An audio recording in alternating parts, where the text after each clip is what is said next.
c'est Gonzague et aujourd'hui j'ai un bureau un peu grand parce que il fallait de la place parce qu'on m'a proposé de tester l'imprimante 3D de chez Dremel qui s'appelle la 3D ID Builder.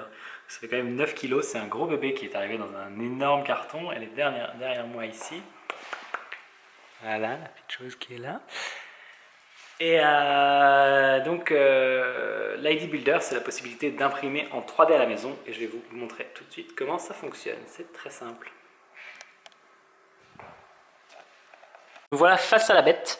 C'est un appareil assez imposant avec un écran tactile. Alors les pros ont tout de suite reconnu que c'était un rebranding de la Flashforge Creator ou Dreamer je crois. C'est-à-dire que Dremel a finalement mis son logo dessus. D'ailleurs pour rappel, Dremel ça fait partie du groupe Bosch.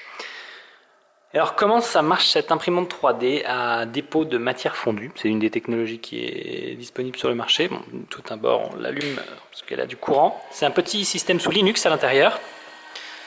Et ça ventile parce que en fait dedans, ce qu'on voit là, c'est un extrudeur. Ça fait fondre le filament qui se trouve dans le rouleau qui est ici, qui est déroulé jusqu'à l'extrudeur. On peut d'ailleurs le voir en passant par le haut.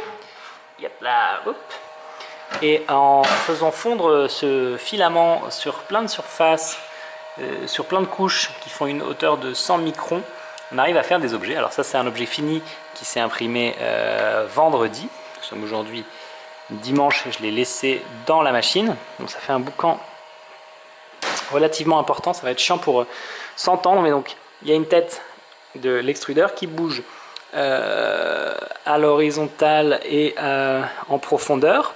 Donc ça c'est, il y a 3 axes, X, Y et Z, et le plateau lui va baisser au fur et à mesure que l'imprimante crée l'objet. Donc plus on baisse, plus on fera des petites couches jusqu'à arriver à un objet fini comme celui-ci. J'en ai déjà un autre, j'en ai fait 2 parce que je trouvais l'objet assez génial.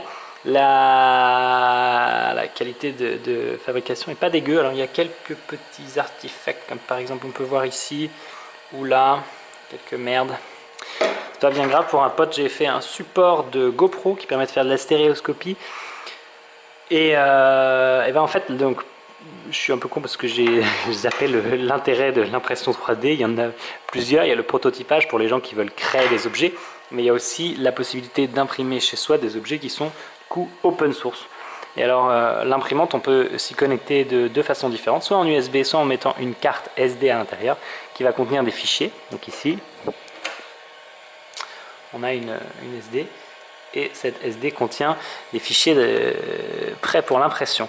Alors on récupère des fichiers au format STL qu'on convertit dans le logiciel fourni par Dremel qui permet ensuite de les mettre dans l'imprimante. Et après la construction c'est très simple, il suffit de choisir ce qu'on veut faire dans une liste. Par exemple ça c'est la liste prédéfinie, mais si je vais chercher dans la carte mémoire en 3D, j'avais ce truc qui est un peu raté, qui est pour faire des affichages un peu holographiques, une lampe, des pistolets, bravo, un support pour clé USB, des boutons.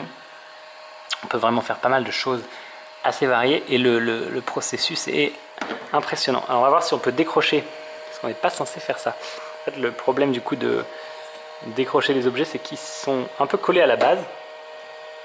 Alors ce qu'on fait, c'est on démonte la base, on sort l'objet, et là en appliquant un petit peu de force, on le décolle. Et ça tombe bien que Dremel fasse des outils qui permettent de faire des petits ajustements, puisque ici on aurait notamment des choses à dégager.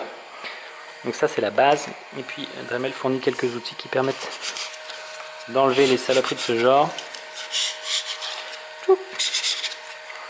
Donc voilà. Si je devais parler rapidement du truc, un produit qui coûte 1000 €, c'est pas extrêmement cher pour ce que ça permet de faire. Évidemment, monsieur et madame tout le monde n'ont pas nécessairement besoin d'une imprimante 3D, mais ça peut servir dans des endroits où on les met en commun. C'est vraiment assez simple d'aller télécharger des objets sur le net et de les mettre au bon format pour qu'elles soient reconnues par l'imprimante qui prend des fichiers au format G3 Dremel, un petit peu spécial, et donc de sortir des trucs qui n'étaient pas préstockés, puisque quand on reçoit l'imprimante il y a déjà quelques fichiers d'exemple en mémoire pour pouvoir faire des essais. Et hop. Donc c'est assez bien foutu. J'ai imprimé celui-là, ça prend du temps. D'ailleurs, à chaque fois qu'on va sur un objet, il dit combien de temps serait nécessaire pour le fabriquer. Par exemple, ce petit bus d'école là, prendrait quand même 2h26 à faire, ce qui n'est pas négligeable. Donc bon bah là j'ai pas 2h26 devant moi et vous non plus, on va pas le faire et vous voyez ça marche plutôt pas mal. J'ai eu des petits bugs, par exemple en voulant faire cet objet, ça c'est la base, bah, le plateau s'est arrêté de descendre et ça s'est mis à faire un gros globi-boulga. Donc bon bah là l'intérêt de la chose est plutôt restreint, j'avais un peu peur mais l'imprimante a continué à fonctionner parfaitement après. Je m'étais noté quelques trucs parce qu'il faut se faire un vrai mémo. Ce machin, non bah finalement j'ai un peu fait le tour. L'objet est assez imposant parce que ça c'est une feuille A4.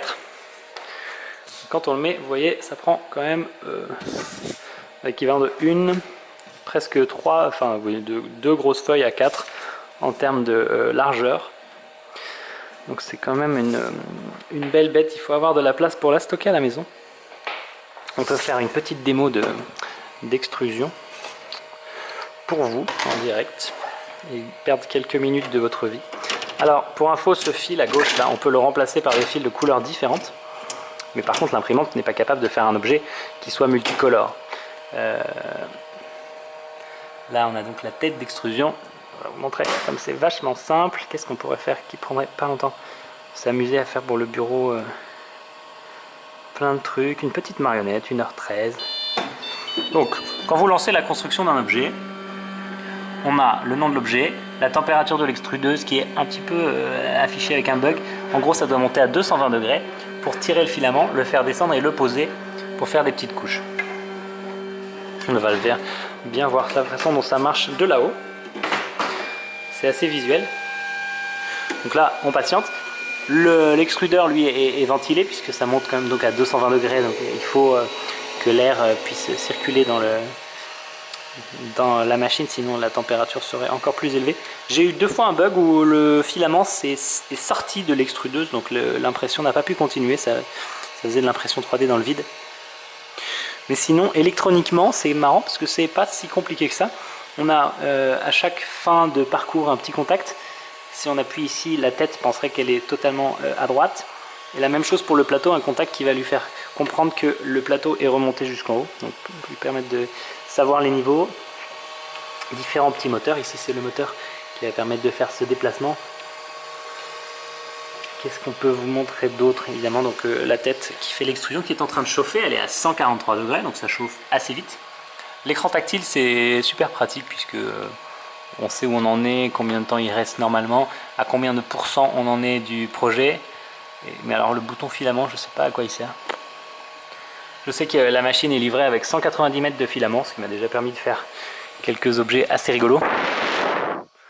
Mais la consommation en filament n'est pas indiquée ici. J'aurais bien aimé. Alors que je crois qu'elle est indiquée dans le logiciel où on fait la conversion au bon format. Donc ça c'est assez pratique pour avoir une idée de combien on va utiliser pour faire un projet. Bon, on va attendre que ça finisse de chauffer, encore 20 secondes, puisque ça prend quasiment 1 degré par seconde. Puis vous allez voir la tête se mettre en mouvement d'ailleurs. Il y a déjà un peu de filament qui a commencé à couler ici. Donc il faudrait mieux pas toucher le bout de l'extrudeur puisque la température de sortie est très élevée. Ah, tu vas faire un deuxième coup à crayon? Ouais. Mais il ne réussit plus le premier ou pas? Ah non. Non, c'est pareil. Exactement le même poids. La chose près, ça doit... Il n'y a pas de balance assez précise.